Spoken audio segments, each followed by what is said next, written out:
Legend has it that after walking free from court in 1993, Curtis "Cocky" Warren turned to the customs officers and allegedly said, "I'm off to spend my £87 million from the first shipment and you can't touch me." This audacious declaration marked a turning point for British law enforcement. They realized they were dealing with someone unlike any other. A shipment of cocaine, ingeniously hidden in steel boxes sealed within lead ingots, had slipped through their fingers. When customs officials grew suspicious and cut open one ingot, they found nothing. By the time Dutch police warned them about the hidden drugs, the shipment was gone. But this wasn't just another drug trafficker's lucky break.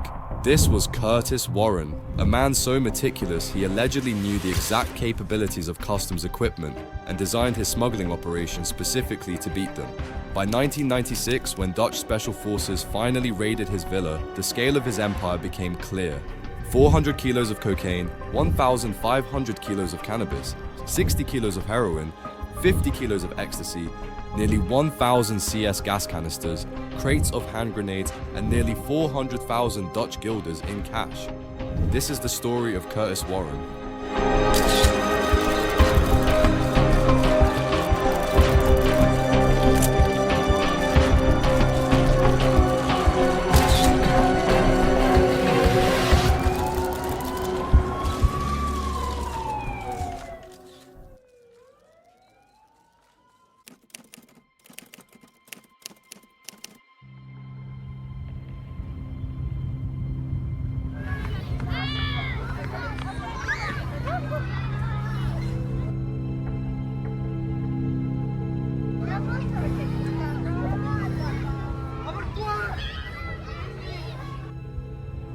May 31st, 1963, Toxteth, Liverpool. Curtis Francis Warren is born to a West Indian father, a seaman with the Norwegian Merchant Navy, and a mother from a working-class background. The Toxteth of Warren's youth bore the scars of poverty and neglect. Its bomb-damaged appearance served as a lingering reminder of past destruction. High unemployment and social unrest would only solidify its grim reputation. For young Curtis, crime started early. By age 12, he was stealing cars. By 15, he was in detention for burglary. But while others saw these as mere delinquencies, Warren was learning, studying every weakness in the system. His first real power move came as a bouncer in Liverpool's nightclubs. Working the doors gave Warren something crucial: control over who came in and out, and more importantly, who could sell drugs inside. Working the doors was just the beginning. Warren expanded his operations, moving into selling heroin on Liverpool streets. It was here he began building the connections that would shape his criminal empire. His network grew as he connected with influential figures in Liverpool's underworld, solidifying his position and expanding his influence. But Warren saw bigger opportunities. By the late 1980s, he'd graduated from street-level dealings to the more lucrative cocaine trade. This is where he formed a crucial partnership with Brian Charrington, a trafficker operating out of northeast England. Like Warren, Charrington had amassed significant wealth with no clear legal source of income. Together, they were about to make a move that would transform them from local dealers into international drug lords. September 1991. While other dealers worked through layers of middlemen, Warren and his associates made an unprecedented move. They went straight to the source. When we was in Colombia, we used to go out in the planes, fly about, flew from Colombia into Venezuela, which was a bit naughty because it was a proper route where they just used to told us that afterwards. If the customs found you, they'd just shoot you down. There wouldn't be any arguments. But you fly low across the trees, over the Amazon and land in Venezuela. This wasn't just another drug deal. Warren and his associates were about to broker a direct partnership with one of the most powerful organizations in the world, the Cali cartel. To move cocaine from South America to Europe, Warren devised something revolutionary. The drugs would be hidden inside steel boxes, which were then sealed within lead ingots. The genius? Lead is impervious to X-rays, making the drugs virtually undetectable during routine inspections. When customs officers grew suspicious of the shipment, they cut open one of the ingots, but found nothing and let it through. What they didn't know was that hidden inside other ingots was 1.5 tons of cocaine, worth £250 million on British streets. By the time Dutch authorities figured out the truth, it was already too late. January 1992. Customs officials thought they had hit the jackpot when they stopped a second shipment using the same method. Warren and Charrington were arrested. It seemed like an open and shut case, but there was something customs didn't know. Charrington was reportedly listed as an informant for certain law enforcement officers, leading to complications in the case. The case against Warren at Newcastle Crown Court collapsed. When he walked free, legend has it he turned to the devastated customs officers and allegedly said, "I'm off to spend my £87 million from the first shipment, and you can't touch me." Success had made Warren appear untouchable. As his wealth and power grew, tensions within Liverpool's underworld intensified. Rival gangs, resentful of his dominance, viewed him as a threat. According to some accounts, Warren faced increasing hostility and threats from these factions. In May 1995, David Ungi, a known figure in Liverpool's criminal circles, was tragically killed in a targeted shooting. The murder escalated tensions and led to a surge in violence across the city. Liverpool's underworld was in turmoil, with rival factions vying for control. Following Ungi's murder, the city saw an alarming spike in violent incidents. By May 1995, there were numerous shootings and attacks, leaving the community in fear. Warren could see the escalating violence and increased law enforcement attention. He made a calculated decision to relocate. He moved to the Netherlands, not to Amsterdam where the drug trade was closely monitored, but to the quiet village of Sassenheim, setting up in a modest yet upscale villa called Baccara. Warren's villa in Sassenheim might have looked modest, but it reflected his careful approach. The house was spacious, surrounded by a large garden, and provided the privacy he needed. To keep tabs on his operations, he maintained communication with his contacts, using coded language and avoiding direct references. But even with a substantial fortune, Warren allegedly couldn't resist planning one more big score. According to some reports, he was involved in an intricate scheme involving a Bulgarian winery.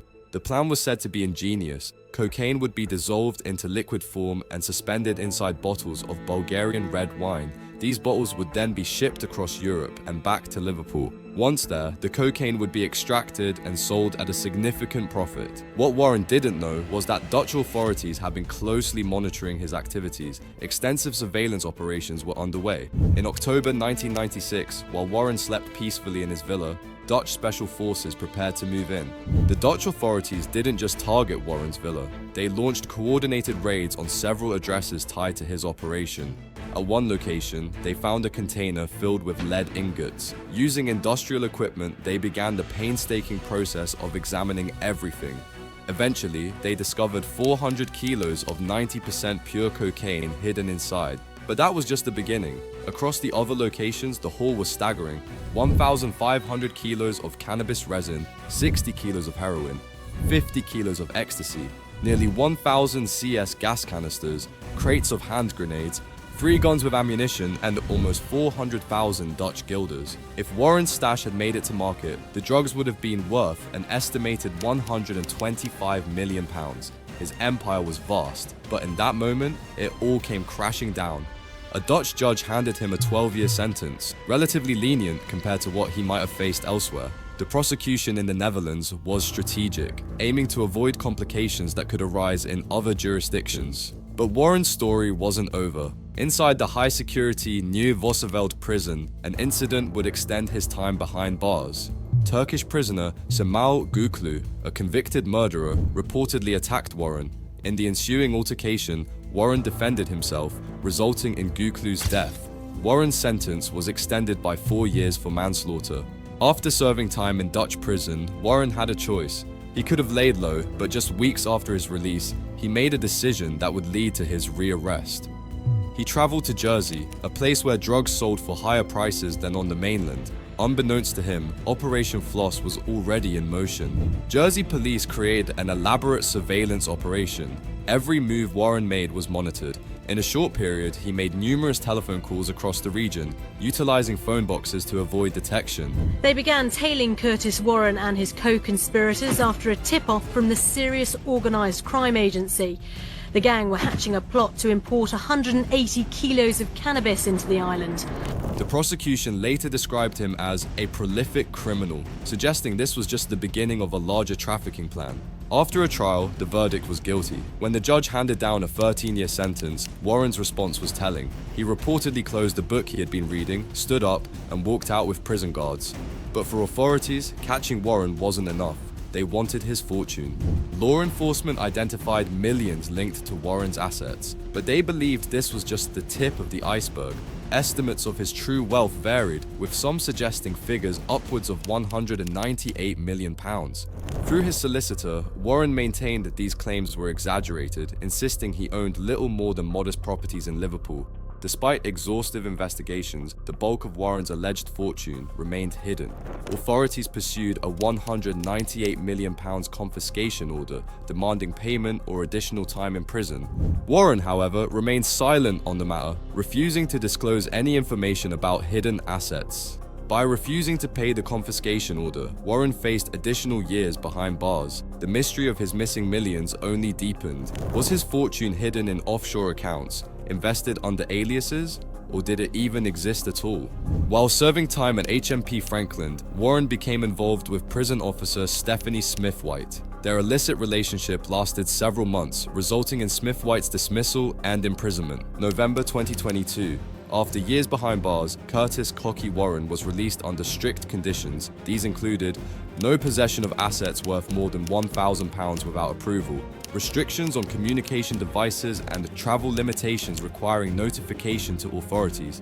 Despite these constraints, questions remained about whether Warren would return to his old ways or fade into obscurity. August 2023, Warren was arrested for allegedly breaching his serious crime prevention order. Since your release from prison back in the last year, you've been subject to a serious crime prevention order, which obviously has certain restrictions and stuff like that on you. Obviously, as part of that National Crime Agency investigation, we've identified that you've breached that order on a number of occasions, alright? In court, his lawyer stated he doesn't want to be in the public glare anymore. He wants peace and an end to it. Today, the man once believed to be worth hundreds of millions resides in a modest flat in Toxteth, back where it all began. But after decades of investigation, the question remains, what happened to his money? Despite relentless efforts by law enforcement, Warren's alleged fortune has never been found. Some speculate it's hidden offshore, invested in clandestine ventures, or perhaps it never existed in the first place. The enigma of his missing millions continues to captivate authorities and the public alike. From the streets of Toxteth to the pinnacle of Europe's criminal underworld, Curtis "Cocky" Warren's story is one of ambition, cunning, and mystery. As we reflect on his journey, one question lingers above all. Where is the money?